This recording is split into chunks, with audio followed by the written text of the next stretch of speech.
رحمت نے پکارا خود پڑھ کر، انا آتینا کل کوثر، انا آتینا کل کوثر۔ حسن بصری رحمۃ اللہ علیہ کو لے کر کے ایک جنگل میدان میں گئے۔ جب وہاں پہنچے تو انہوں نے ایک عجیب و غریب منظر دیکھا۔ انہوں نے دیکھا کہ سب سے پہلے ایک لشکر چل رہا، لشکر کی پوری جماعت ہتھیاروں میں لیس ہو کر کے ایک خیمہ ہے، ایک محل نما بنا ہوا ہے، اس محل کے ارد گرد طواف کی، یعنی اس کا چکر لگایا، اور چکر لگانے کے بعد وہ لشکر وہاں سے غائب۔ اس کے بعد ڈاکٹر اور حکیم کی جماعت آئی اور وہ اس محل کا چکر لگا کر کے وہ جماعت بھی چلی گئی۔ تیسرے نمبر پر ولیوں اور بزرگوں کی ایک جماعت آئی، علماء کی ایک جماعت آئی، اور اس نے اس خیمے کا، اس محل کا چکر لگایا، اور چکر لگانے کے بعد وہ لوگ بھی چلے گئے۔ چوتھے نمبر پر نہایت ہی حسین و جمیل لڑکیاں اور عورتیں نہایت ہی عمدہ کپڑے پہن کے اور زیورات لے کر کے، اور زیورات میں ملبوس ہو کر کے، ہاتھوں میں زیورات لے کر کے اس محل کا طواف کی، اور طواف کرنے کے بعد چلی گئی۔ حسن بصری رحمۃ اللہ علیہ کو تعجب ہوا کہ یہ کیا بات ہوئی؟ ایک جنگل ہے اور جنگل میں یہ لوگ ایک قیمتی محل بنا رکھے ہیں، اور محل کے ارد گرد یہ لوگ طواف کر رہے ہیں۔ اس نے وزیر سے دریافت کیا کہ یہ کیوں کیا گیا اور ایسا یہ لوگ کیوں کر رہے ہیں؟ تو وزیر نے کہا کہ بات دراصل یہ ہے کہ شاہ روم یعنی ہمارے بادشاہ کا ایک حسین و جمیل نوجوان اکلوتا پرسن تھا، اکلوتا لڑکا تھا، وہ عین جوانی کے عالم میں مر گیا، تو بادشاہ نے قبر اس کی بنا ڈالی یہاں پر، اور قبر کے آس پاس ایک عمارت تعمیر کی، اور جب سال گزرتا ہے تو ہر سال جس دن اس نے وفات پائی ہے، جس دن اس کا انتقال ہوا ہے، بادشاہ کے حکم سے پہلے فوج کو حکم دیا جاتا ہے کہ اس محل کا طواف کرے۔ اس کے بعد حکیموں کو اور ڈاکٹروں کو اور طبیبوں کو حکم دیا جاتا ہے کہ اس خیمے کا طواف کرے، اور اس کے بعد ولیوں کو، علماء کو اور بزرگوں کو حکم دیا جاتا ہے کہ وہ اس خیمے کا طواف کرے، اور اس کے بعد عورتوں کو مال و جواہرات کے ساتھ حکم دیا جاتا ہے کہ اس کا طواف کرے۔ اور یہ سب کرنے کا مقصد یہ ہے کہ بادشاہ اپنے بیٹے سے گویا یہ کہنا چاہتا ہے کہ اے میرے فرزند، تو مجھے اس قدر پسند تھا اور مجھے اس قدر محبوب تھا کہ اگر لشکر کی طاقت سے اگر تجھے زندگی دینی ہوتی اور میرے موت کو روکا جاتا تو تیری موت کو ہم لشکر کی طاقت سے روک دیتے۔ اگر موت ایسی چیز ہوتی جسے حکیموں اور طبیبوں اور ڈاکٹروں کے نسخوں سے اور ان کی دوائیوں سے روکا جا سکتا تو ہم حکیموں کو استعمال کرتے، ہم ڈاکٹروں کو استعمال کرتے، ہم طبیبوں کو استعمال کرتے، ہم دوائیاں استعمال کرتے، اور ان تمام چیزوں کو استعمال کر کے تمہیں زندہ رکھتے۔ اور اگر دعاؤں کے ذریعے سے، تعویذوں کے ذریعے سے، اعمالوں کے ذریعے سے اور عبادتوں کے ذریعے سے اگر تیری موت کو روکا جاتا تو تیری موت کو ہم عبادتوں کے ذریعے سے روکتے، دعاؤں کے ذریعے سے روکتے، تعویذوں کے ذریعے سے روکتے۔ اور اگر حسن و جمال سے اور مال و دولت سے، ہیرے جواہرات سے کسی کی موت کو روک دیا جاتا تو اے بیٹے، ہم اس چیز کو بھی تیری زندگی کے لیے قربان کر دیتے، لیکن جان لو نہ فوج، نہ لشکر، نہ طاقت و قوت، نہ ولی کی ولایت، نہ بزرگوں کی دعائیں، اور نہ طبیبوں کی دوائیاں، نہ حکیموں کی تجویزیں، اور نہ ہی مال و دولت، اور نہ ہی حسن و جمال، اگر موت آ جائے تو اس کو ٹالا نہیں جا سکتا ان تمام چیزوں میں سے کسی بھی چیز۔ تو بادشاہ اپنے بیٹے کے سامنے گویا کہ یہ وعد کرتا ہے ہر سال کہ ہم مجبور تھے بیٹے، ورنہ مجھے تم سے اس قدر محبت تھی کہ ہم تیری زندگی کو باقی رکھنے کے لیے اور مجھ سے موت کو دور کرنے کے لیے جو صورت پر پڑتی اور جو چیز خرچ کرنی پڑتی ہم اسے خرچ کرتے اور اس صورت کو اپناتے، لیکن افسوس کہ موت کی توڑ کوئی چیز نہیں۔ حسن بصری رحمۃ اللہ علیہ نے جب وزیر کی زبانی یہ بات سنی تو تھوڑی دیر کے لیے خاموش ہو گئے، اور انہوں نے وہیں سے اپنے ملک کا، بصرہ کا رخ کیا اور اپنے ملک آ گئے، اور ملک میں آ کر کے انہوں نے جتنے بھی ان کے پاس مال و دولت تھی لوگوں میں غوبہ میں تقسیم کیا، اور پھر ایسے اللہ تبارک و تعالیٰ کی عبادت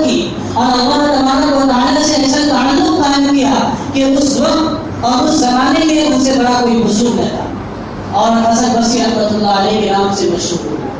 تو موت ایک ایسی چیز ہے جسے نہ مال و دولت سے، نہ لشکر سے، نہ نوائی سے، نہ حسن و جمال سے، نہ اور کسی چیز سے، نہ دعا و تعمیر سے، کسی بھی چیز سے روکا نہیں جا سکتا۔ اسی لیے کہتے ہیں کہ موت کس وقت آئے گی،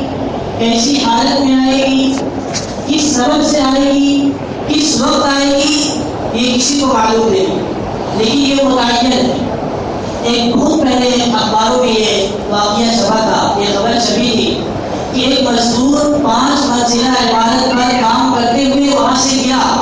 اور گرنے کے بعد وہ مرا نہیں بلکہ وہ اپنے قدموں پہ چلنے لگا اور چل کر کے پھر اوپر 5ویں منزلے پر چلا گیا۔ جو ان کے ساتھ کام کرنے والے تھے ان کو خوشی بھی ہوئی اور تعجب بھی کہ 5 منزلے عمارت سے گرا اور اسے خلاص تک نہیں آئی۔ تو انہوں نے کہا کہ بھائی خوشی میں مٹھائی کھلاؤ۔ تو جو ان کا ذمہ دار تھا، جو کام کروا رہا تھا، اس نے کہا کہ خوشی کی بات تو وہی ہے، اگر یہ مرتا تو میرے اوپر ذمہ داری نہیں آتی، میرا بھی خرچہ ہوتا۔ اس نے اسی آدمی کو جو 5ویں منزلے سے گرا تھا اسے 50 روپیہ دیا کہ جاؤ مٹھائی لے کر آؤ اور سب کو بانٹ دو۔ وہ جو آدمی 5 منزلہ سے گرا تھا وہ اس وقت تو بچ گیا، لیکن جب مٹھائی لینے کے لیے وہ چلا اور دکان میں جانے کے لیے سڑک پار کر رہا تھا تو ایک گاڑی پیچھے سے آئی اور ٹکر ماری، وہ مر گیا۔ تو جو آدمی اور جس آدمی کی موت جس وقت اور جس سبب سے ہوتی ہے، اس میں 2 باتیں ہیں کہ آدمی کی اگر موت نہ ہو تو اسے کیسی بھی صورتحال پیش آ جائے وہ زندگی جیتا ہے اور موت سے بچ جاتا ہے، لیکن اگر موت آ جائے اور جس سبب سے موت آنی ہوتی ہے وہ سبب پیدا ہو جائے تو اس آدمی کا انتقال ہو جاتا ہے، اسے موت آ جاتی ہے۔ حضرت سلیمان علیہ السلام کا واقعہ بہت مشہور ہے کہ حضرت سلیمان علیہ السلام اپنے دربار میں بیٹھے ہوئے ہیں، دربار میں بیٹھے تھے تو ایک شخص، ایک بلکہ ملک الموت ایک انسان کی شکل میں آیا اور مجلس میں بیٹھ گیا۔ مجلس میں بیٹھنے کے بعد وہ بار بار گھور گھور کر کے وزیر کو دیکھ رہا تھا۔ تھوڑی دیر کے بعد پھر ملک الموت چلے گئے تو اس وزیر نے حضرت سلیمان علیہ السلام سے دریافت کیا کہ یہ نئے آدمی کون تھے، اسے میں نے پہلے کبھی نہیں دیکھا تھا۔ تو انہوں نے کہا کہ وہ ملک الموت اسرائیل علیہ السلام تھے، انسانی شکل میں آئے تھے۔ تو انہیں خوف ہوا، کہنے لگے کہ مجھے بار بار گھور گھور کر کے دیکھ رہے تھے، مجھے ڈر محسوس ہو رہا ہے، آپ ایسا کیجیے کہ ہواؤں کو حکم دیجیے۔ سلیمان علیہ السلام کے حکم کہ اللہ تبارک و تعالیٰ نے ہواؤں پر بھی قائم فرمائی تھی، ہواؤں کو حکم دیجیے کہ مجھے فلاں جزیرے میں پھینک آئے۔ چنانچہ سلیمان علیہ السلام نے حکم دیا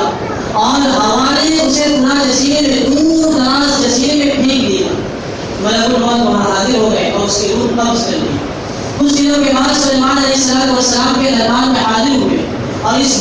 واقعے کی جب پھر سے مذاکرہ ہوا تو حضرت سلیمان علیہ السلام سے حضرت اسرائیل علیہ السلام نے کہا کہ میں اسے گھور گھور کر کے اس لیے دیکھ رہا تھا کہ چند لمحوں کے بعد اس کی روح نکالنے کی مجھے اور فلاں جزیرے میں نکالنے کی، اور وہ اتنا دور تھا اور کوئی صورت نظر نہیں آ رہی تھی کہ وہاں پہنچ پائے گا، اس لیے میں بار بار اسے گھور کر کے دیکھ رہا تھا اور اللہ کے فرمان کو دیکھ رہا تھا کہ وہاں اور اس جزیرے میں اس کی روح نکالنی ہے اور کوئی صورت ممکن نہیں نظر آئی ہے، لیکن وہ خود اس طریقے کو اپنایا اور اس سبب کو اپنایا اور آپ سے کہا کہ مجھے وہاں پہنچا دیجیے، اور وہ چند لوگوں میں وہاں پہنچا، میں اس کی روح قبض کر لی۔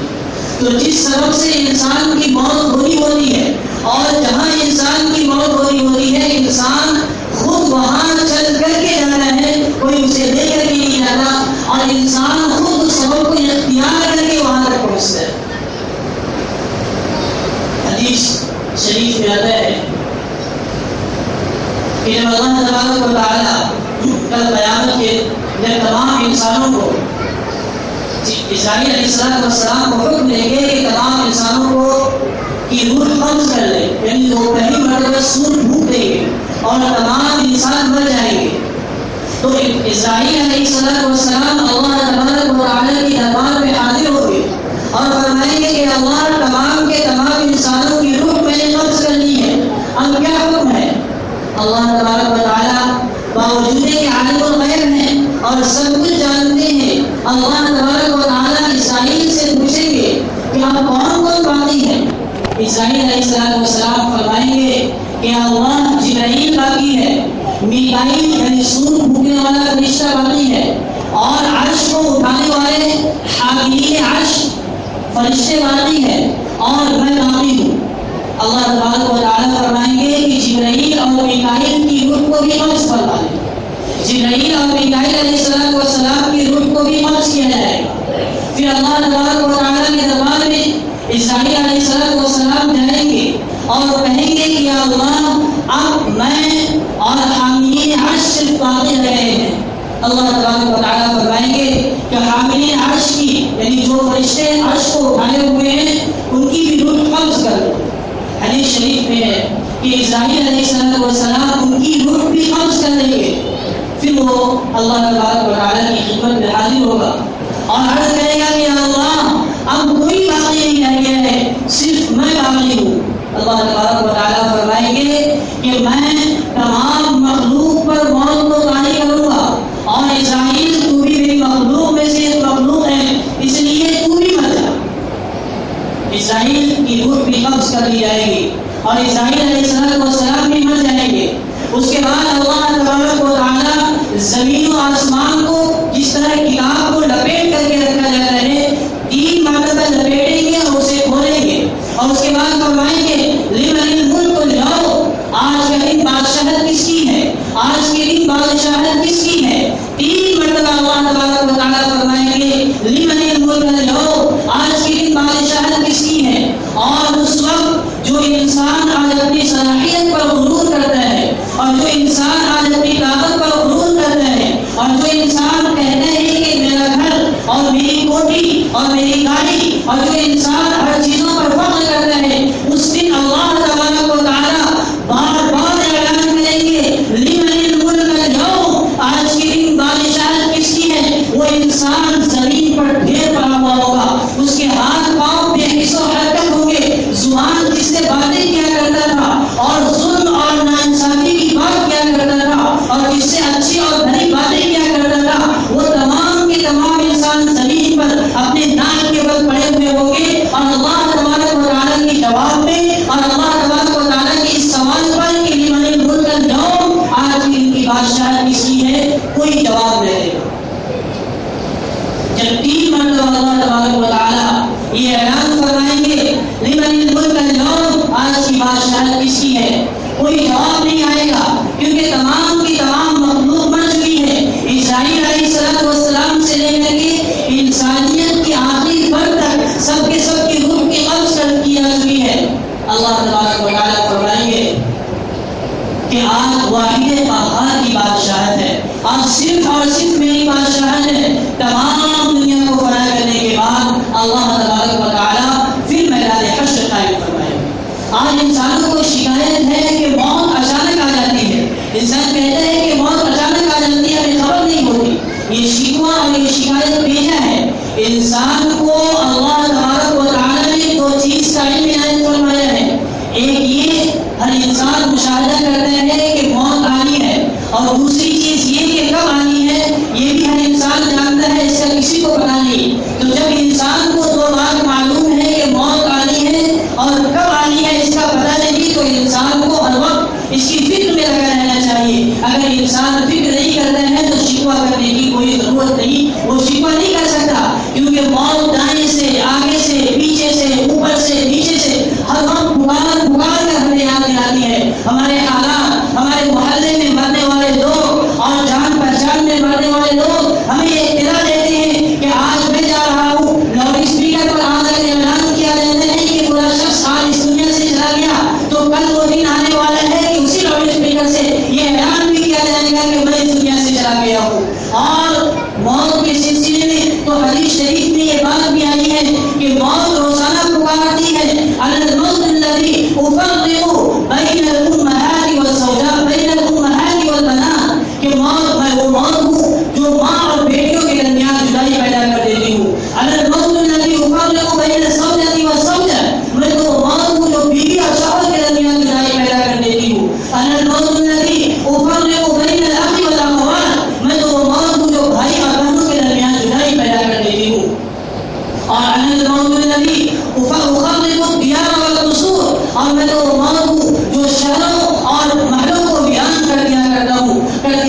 انا الموت الذي اعمر القبور،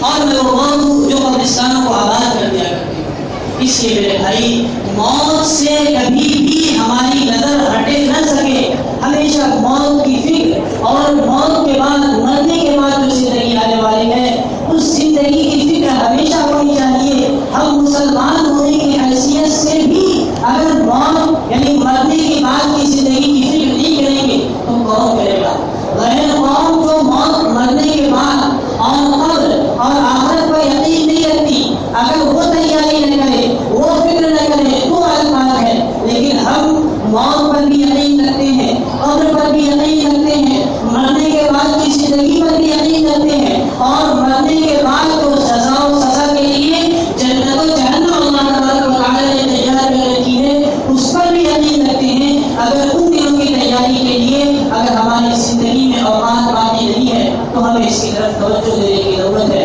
اسی لیے کبھی شراب کے سلسلے میں، کبھی نشے کی لت کے بارے میں، کبھی جوئے کے سلسلے میں، کبھی گانے اور بجانے کی برائیوں کے سلسلے میں بار بار یاد دہانی کرانے کی کوشش کی جاتی ہے تاکہ ہماری زندگی برائیوں سے اور بے فکری کی زندگی سے نکل کر اچھائی اور فکروں والی زندگی بن جائے۔ اللہ تبارک و تعالیٰ کہیں بھی باتوں پر پہلے مجھے عمل کی اور اس کے ساتھ ساتھ تمام حاضرین کو عمل کی توفیق نصیب فرمائے۔